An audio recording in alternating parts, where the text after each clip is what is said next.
सर्वोपरि साधना है राधा उपासना। श्री राधा रानी के चरणों में प्रीति, अनन्य प्रीति, ये तो फल है। श्री जी के चरणों में ममत्व हो जाना, आसक्ति हो जाना, ममता हो जाना, ये तो फल है।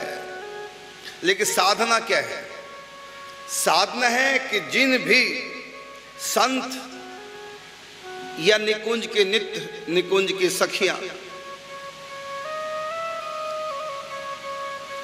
वो जिस रीति से किशोरी जी का चिंतन करती हैं, हम उनकी अनुगामिनी बन करके किशोरी जी की शरीर से, वाणी से, मन से साधना करें। संतों का, सखी भाव के उपासक संतों का चरित्र सुने। महावाणी जी के अनुसार सेवा सुख में किस प्रकार सखियां प्रिया प्रीतम को लाड लडाती हैं, वो सब सुनते रहे बार बार। निकुंज की सखियों का भाव, उनकी लीलाएं सुनते रहे, और इस रस के जो उपासक रसिक जन हैं उनका भी चरित्र सुनते रहे। साथ में राधा रानी के नाम का जाप करें। कैसे करना है ये अधिक बताने की आवश्यकता नहीं। प्रातः काल ही उठ के धार सखी को भाव, जाए मिले निज रूप सो या को यही उपाव। निकुंज भाव से भावित होकर के, भावना करके, और फिर हम चिंतन करें सेवा सुख का, उत्साह सुख का, सूरत सुख का, सहज सुख का। किस प्रकार निकुंज वृंदावन में सखियां प्रिया प्रीतम को लाड लडाती हैं, मनोरथ करती हैं, और किस प्रकार वृंदावन के निकुंजों में उत्साह के साथ उत्सव मनाती हैं सब मिलकर के। सेवा सुख में प्रधानता है सखियों की, उत्साह सुख में प्रधानता है वृंदावन की। कैसे वृंदावन अपना अलौकिक छटा बिखेरता है, प्रिया प्रीतम सखियों के हृदयों में रस का उद्दीपन करता है, वो वृंदावन का दिव्य उद्दीपनकारी स्वरूप। किस प्रकार ये वृंदावन प्रिया प्रीतम सखियों के हृदय में उत्साह का वर्धन करता है, विशेष रीति से प्रिया प्रीतम के मनोरथ करती हैं, उनको सुख प्रदान करती हैं, उत्सव मनाती हैं।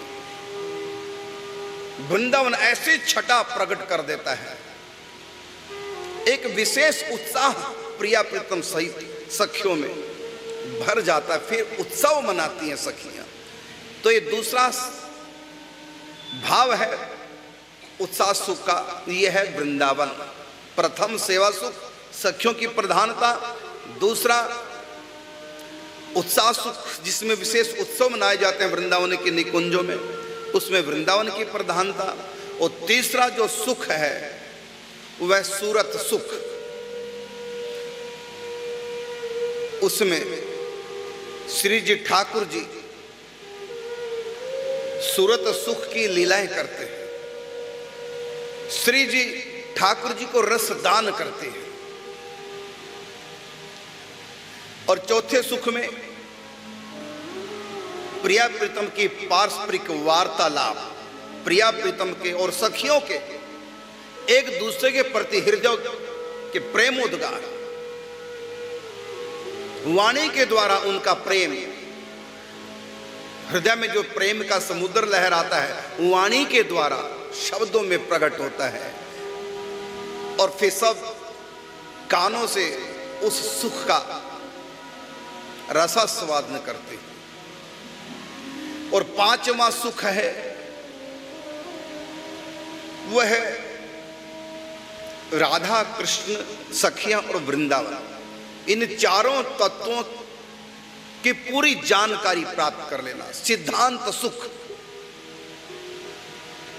राधा कृष्ण, वृंदावन, सखियां और साथ में प्रेम तत्व, इन सब की जानकारी प्राप्त कर लेना, क्योंकि इन सब की जानकारी प्राप्त करने के बाद सखी भाव सहज ही उद्दीपन होने लग जाएगा।